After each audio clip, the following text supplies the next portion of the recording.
my friends, and welcome to Star Wars for 100 Days, the ultimate fan countdown leading up to the release of Star Wars The Force Awakens. We are officially 14 days away from the release of the 7th chapter in the greatest sci-fi saga of all time. Can you believe it?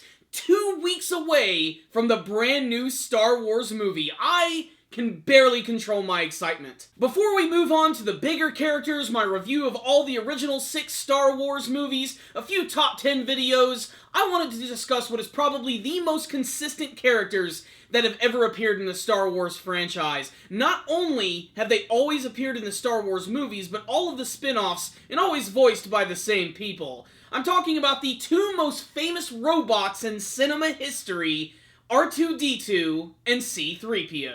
Originally, I was going to highlight both of these characters on an individual basis, but honestly, you kind of have to have these two together. They're really like the Abbott and Costello of space. Remarkably, R2-D2 and C-3PO have appeared in just about every single iteration of Star Wars. They've appeared in all 6 of the movies. They're going to have an appearance in The Force Awakens. They've been in Star Wars The Clone Wars, Star Wars Clone Wars the 2003 series. They've been in the video games. They even had their very own cartoon back in the 80s, Star Wars Droids. It ran from 1985 to 1986.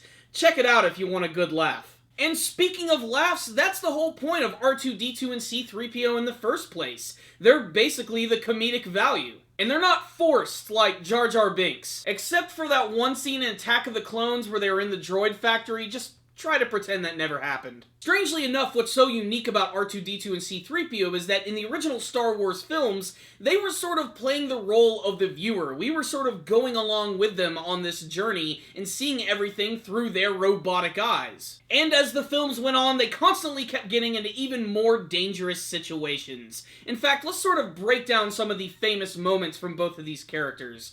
First up is Star Wars Episode 1, The Phantom Menace. We're immediately introduced to R2-D2, and he originally belonged to Padme Amidala and the Naboo forces. And this is actually kind of fitting, because you got Padme who introduced R2-D2, and you have Anakin who introduced C-3PO. Anakin is actually the one who actually built him in the first place, and I'm still not quite sure how I feel about that. It's one of those moments where the planets just sort of aligned perfectly on each other. It's like they were just really trying to make all of these things connected. Although I have to admit, I always get a nice little chuckle when I see R2 meeting C-3PO for the first time and commenting on the fact that he's naked. In Star Wars Episode 2 Attack of the Clones, R2 doesn't really get to do too much, but C-3PO, holy crap, does he go through one hell of a crazy sequence where his head is actually placed on a battle droid's body, and a battle droid's head is placed on his body. It's a really ridiculous sequence and filled to the brim with a lot of puns. In Star Wars Episode 3, Revenge of the Sith, the roles are sort of reversed, with C-3PO basically just being there and commenting on how bad things are, and R2 gets a much more active role, and frankly, he gets to kick all sorts of ass by spraying this oil all over these super battle droids and then lighting them on fire.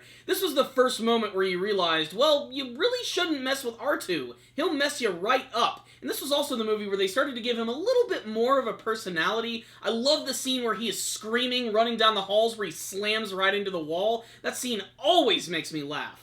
In the original classic Star Wars Episode 4, A New Hope, C-3PO and R2-D2 are the very first characters that you see, and they also have the first dialogue of the film. That's a pretty big deal, and you really get to follow their journey throughout the entire film. In fact, you mostly focus on these 2 characters for the first half of the film, which is really interesting to say the least, and people just had to be amazed when they saw this for the very first time. Not only is R2-D2 just a marvel of practical effects, but C-3PO himself, you have to imagine the hell that his actor, Anthony Daniels, had to go through while wearing that gold-plated suit in the middle of the desert.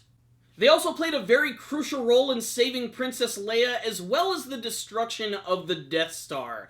In Star Wars Episode 5, The Empire Strikes Back, the 2 characters get separated from one another, and they actually do get a reunion at the very end, although things are a little shaky. You see, C-3PO has gone along with Han Solo and their group, and he ends up getting blasted and completely just torn apart, and Chewie has to carry him around for the rest of the movie, where R2-D2 actually gets to go with Luke Skywalker to the planet of Dagobah and gets to witness his Jedi training firsthand. There's also a lot of funny scenes with him getting stuck in the swamp and him just getting in fights with Yoda. And of course, in the final film, Star Wars Episode 6, Return of the Jedi. R2-D2 here is the one who actually delivers Luke Skywalker's brand new green lightsaber in the battle against Jabba the Hutt. C-3PO basically just does what he always does, be comedy relief. And there is one scene in particular which I think is probably the best C-3PO scene in the entire series. It's when they actually meet the Ewoks for the first time, and the Ewoks think that C-3PO is some sort of golden god. And finally, when they decide to start being friends with him, Han Solo wants to know where the hidden Empire base is, and he constantly keeps having these requests from C-3PO, who reluctantly has to keep listening to him, and then eventually Han Solo just interrupts him by saying,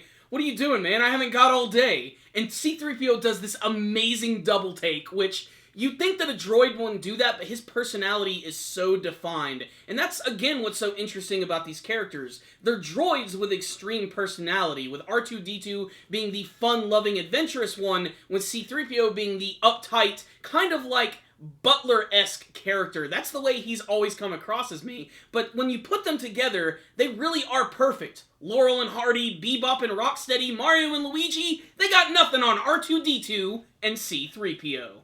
They also have a pretty significant role in Star Wars The Clone Wars, and even make a cameo appearance in Star Wars Rebels, a show which you should definitely check out if you're a fan of the older films. They're also going to be making a big appearance in Star Wars The Force Awakens. It looks like R2-D2 is now going to have a brand new rival and another cute droid who goes by the name of BB-8. I honestly can't wait to see these characters interact for the very first time. And C-3PO is also going to be returning, and he also has a brand new red arm.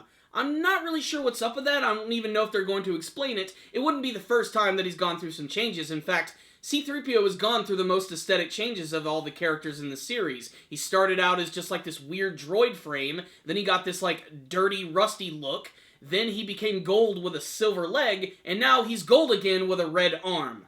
So if you want to appreciate R2-D2 and C-3PO, pretty much read or watch anything Star Wars related. There's a good chance that they're going to make an appearance, and they have enough funny material that you're definitely going to get a laugh or two from these two classic characters. I can't wait to see their next journey in The Force Awakens. But I would love to hear from you guys. Are you fans of R2-D2 and C-3PO? Do you have a favorite scene from these characters from the movies, the TV shows, or the books? What do you want to see them do in the brand new movie, and what do you want to see from Star Wars The Force Awakens? Please tell me in the comments section below. Thank you guys for watching this review. Make sure to like it, share it with your friends, and subscribe to the channel. Thank you guys again for watching, and as always, may the Force be with you.